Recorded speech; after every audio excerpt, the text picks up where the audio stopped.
प्रभाव से प्रभावित होकर के किसी भी तरह की कोई चेष्टा नहीं होनी चाहिए शरीर से, वही साधु है। सच्ची मानिए, कोई दुर्लभ बात नहीं। जब हमें साधु संग मिल गया, गुरु कृपा से नाम मिल गया, अब दुर्लभ नहीं। आप अपने को ही तारने की बात नहीं है, आप जगत को तार सकते हैं। आपके पास ऐसी सामर्थ्य आ गई है। सतरति सतरति स लोकां तारयति, ये मिथ्या वचन नहीं है, आचार्य देवर्षि नारद जी के वचन है। जो हमारे प्रभु का निरंतर नाम जप करता है वो स्वयं तर जाता है, स्वयं तर जाता है और लोगों को भी पावन कर देता। मम भक्ति युक्तो भुवनम पुनात, ये भगवान श्री कृष्ण के वचन है।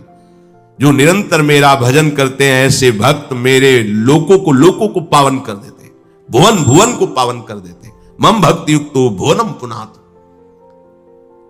आप जो इतने कमजोर हो रहे हैं, किसी की मुस्कुराहट में आप घायल हो गए, संभाल नहीं पाए अपने को, किसी की थोड़ी सी कामान आसक्त चेष्टा को देख करके आप चिंतन छोड़ दिए प्रभु। कितने कमजोर हैं आप कितने कमजोर हैं। आप किस मार्ग के पथिक हैं जानते हो? कितनी बड़ी सामर्थ्यानी है आप में। पत्रावलिम रचयितुम कुचयो कपोले बद्धुम विचित्र कबरिम नव मल्लिका भी किनकी तस्मै नमो भुवन मोहन मोहनाय, श्री लाडली जी की। अब नाशवान पांच भौतिक शरीर के आकर्षण में नहीं, अभी राधा नाम नहीं जप रहे हैं आप, अभी आप राधा चरणामृत पान नहीं कर रहे, अभी आप राधा जस का स्वाद नहीं ले रहे। नहीं तो श्रीपाद प्रबुधानंद जी कहते राधा दासियों का मन हरण कर ले, ऐसे भगवान की मोहिनी अवतार में भी ताकत नहीं, औरों की तो बात जाने दो। ये केवल प्रवचन से नहीं होगा, न सुनने से न कहने से, ये रटने से होगा। नाम जपत आई सब सोही, देव सुबुद्धि कृपा करी मोई, पोई सुगुन माला रचो, नित्य सुकंठ जो पहिरो तास। नाम की माला बाहर नहीं अंदर चल रही श्वासों में। बाहर छाती में तो राधा नाम पहने, पर अंदर छाती के विषय चिंतन चल रहा है, आनंद नहीं आएगा। अंदर श्वास की माला बड़ा महासुख है। कहां फंस रहे हो? काया मध्य धुनी धकावे रमता राम रमय, ये है सिद्ध संतों की वाणी, कबीरदास जी। बाहर कहीं भागने की जरूरत नहीं, तीर्थाटन करने की। बहुत बड़ा तीर्थ अंदर विराजमान है। मुझे भगवत प्राप्ति करनी है, इस निश्चय से बड़ा पावन करने वाला कोई तीर्थ नहीं। प्रभु के चरणों का जैसा भी आपको भावना बन रही वैसा ध्यान करते हुए नाम जप करो, इससे बड़ा कोई साधन नहीं। अंदर ही स्मरण की अग्नि पैदा कर लो, एक कामाग्नि भस्म हो जाएगी। एक अग्नि से दूसरी अग्नि को नष्ट कर दो। भगवत स्मरण की ऐसी अग्नि है कि समस्त विकारों को भस्म करके सुंदर ज्ञान का प्रकाश करती है। जन्म जन्म की कर्म परंपरा, कर्म काट कोयला कर डारे जग से न्यारा है। भस्म कर दिया कर्म संस्कारों को। किसने? काया मध्य धुनी धकावे, अंदर आग पैदा कर ली। कहे की भजन की, स्मृति की आग है। सब विकारों को भस्म, इसीलिए नहीं रुक पाते कच्चे साधक जो गुरु शरणागत हृदय से नहीं, वो नहीं टिक पाते, व्याकुल होकर भाग पड़ते हैं विषयों के लिए। क्योंकि वो जहां आग पैदा होती कृपा से, फिर दो प्रकार से हार होती है। या तो वो अपनी समझ लेते हैं कि मेरी योग्यता से मेरी साधना चल रही, तो भ्रष्ट हो जाते हैं, और या फिर ना सहने के कारण विषय में कूद पड़ते हैं। दोनों से बचो। ये कृपा से तुम्हें जो मन लगा है, जो चित्त लगा है साधन में, कृपा से लगा है। और जो उस समय मन व्याकुल हो रहा है विषयों के लिए, वो तुम्हें परास्त करना चाहता है, वो मर रहा है इसलिए इतना व्याकुल हो रहा है, तुम साथ उसका मत देना। तुम्हारे हृदय की भजन अग्नि उसको भस्म कर देगी। निर्वासनिक मन भगवत राज्य में प्रवेश पाता है। कर्म काठ कोयला कर डारे जग से न्यारा है। संसार में रहते हुए भी उपासक प्रभु में रहता है। देखने को लगता है संसार में है, व्यवहार करते नजर आ रहा है, पर नहीं, वो अपने आराध्य देव में ही प्रतिपल स्थित रहता है। ये वही उपासक समझ सकता है जो ऊंचाई की तरफ चल रहा है। घोर विषयी पुरुषों के बीच में भी बैठा हुआ वो भगवदानंद में मस्त है, क्योंकि बाहर प्रपंच है, अंदर सच्चिदानंद का चिंतन है। उपासक एकांत कमरे में बैठा हुआ है, बाहर शांत है लेकिन अंदर प्रपंच है, इसीलिए आनंद नहीं। क्यों? भोगों की आशा है, भोगे हुए भोगों को पुनः भोगने की तृष्णा है। आशा तृष्णा कलह कल्पना ममता दूरी करे, दंभ मान मद लोभ मोह से आठों पहर लड़े, साधु का होना मुश्किल है। अंदर से आशा जागृत है भोगों की, मान सम्मान की, प्रशंसा की। कैसे हम निरंतर भगवत स्मरण करें? आशा ही परमम दुखम नैराश्यम परमम सुखम। आशा परम दुख प्रदान करने वाली होती है, निराशा परम सुख का मार्ग खोल देती है।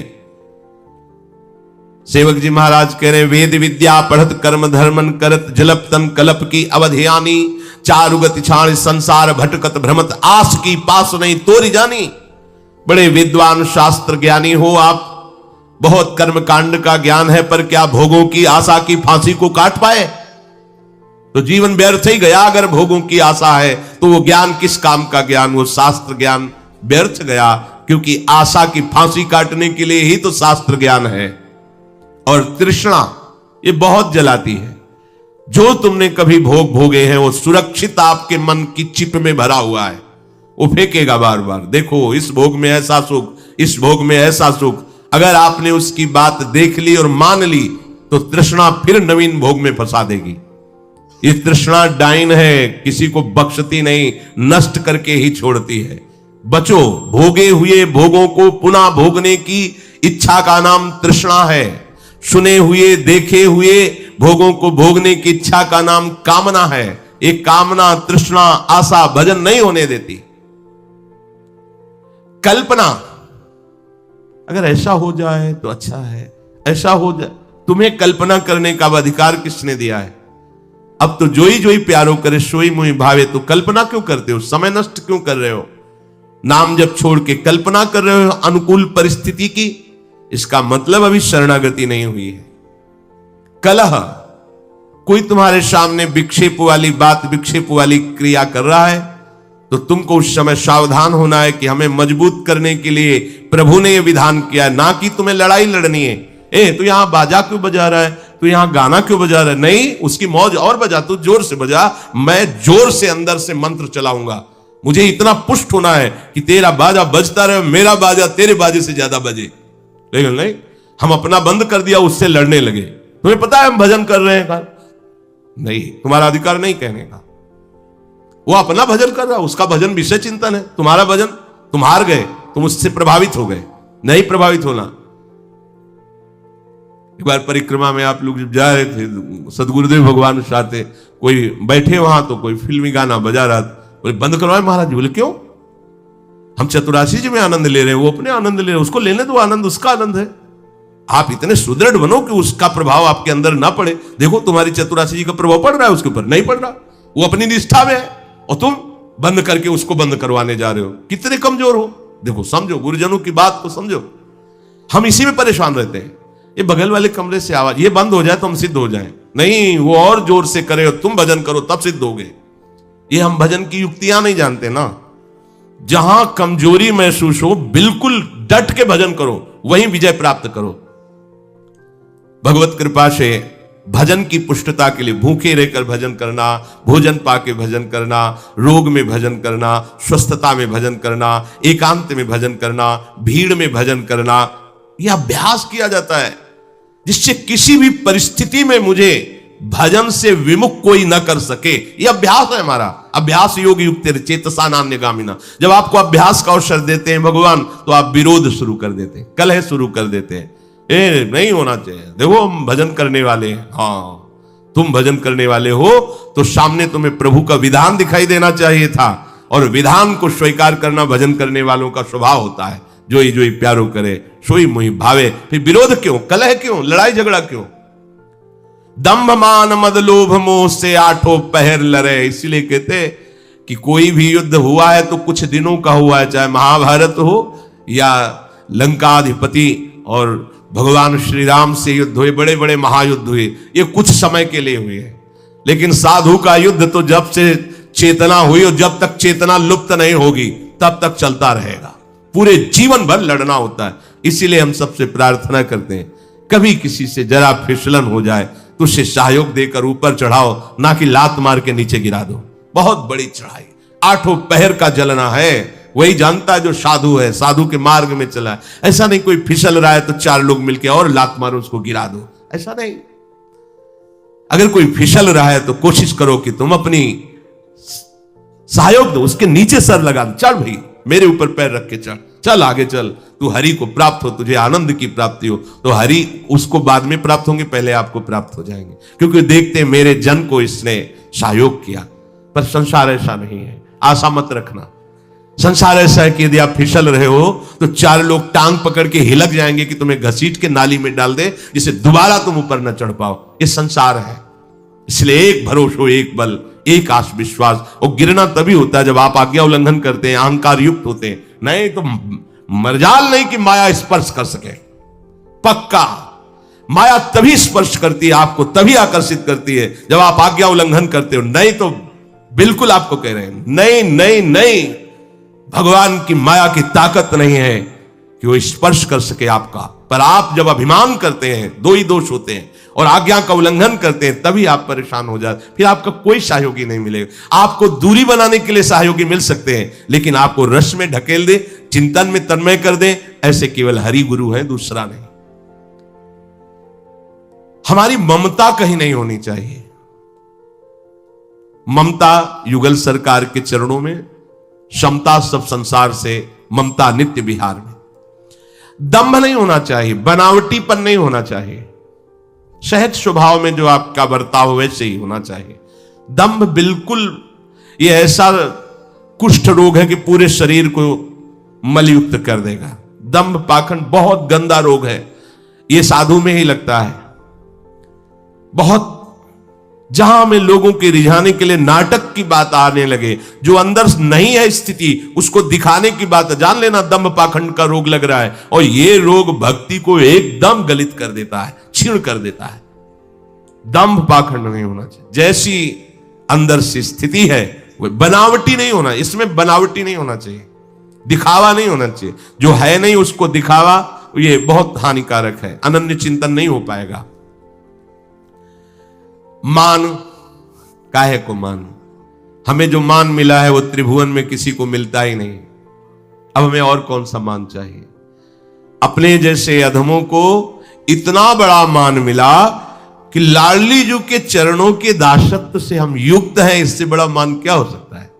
जो रसघन मोहन मूर्तिम विचित्र केली महोत्सवोल्लसितम, वो राधा चरण विलोडित रुचिर शिखंडम हरिम बंदे, उन चरणों की ठसक करने का सौभाग्य मिला, उन चरणों के आश्रित होने का सौभाग्य, इससे बड़ा मान क्या हो सकता है? माननी लाडली जी के चरणों में माथा रखने का सौभाग्य मिला है। अब और कोई मान नहीं कि हमारे चरणों में कोई माथा रखे, नहीं। हम अपनी बात देखें, हम कहां के हैं। अगर हम अपना प्रभाव दिखाकर किसी को, तो मान का पोषण करने वाला परम पद के अधिकार से च्युत हो जाता है, ध्यान दीजिए।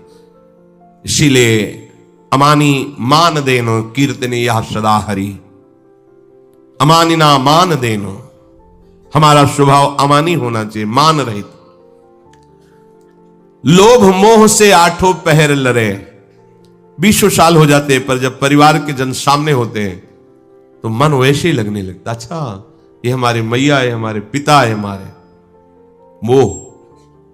मोह मूल बहुशूल प्रद त्याग उत्तम अभिमान, भजहु राम रघुनायक कृपा सिंधु भगवान। मोह गए बिनु राम पद होई न दृढ़ अनुराग। इसलिए संतों का खाड़ा होता है निर्मोही, मोह रहित। वो प्रेमी होते हैं, मोही नहीं होते। मोही देह को लेकर के विलसता है, विचरता है, प्रेमी स्वरूप को लेकर के।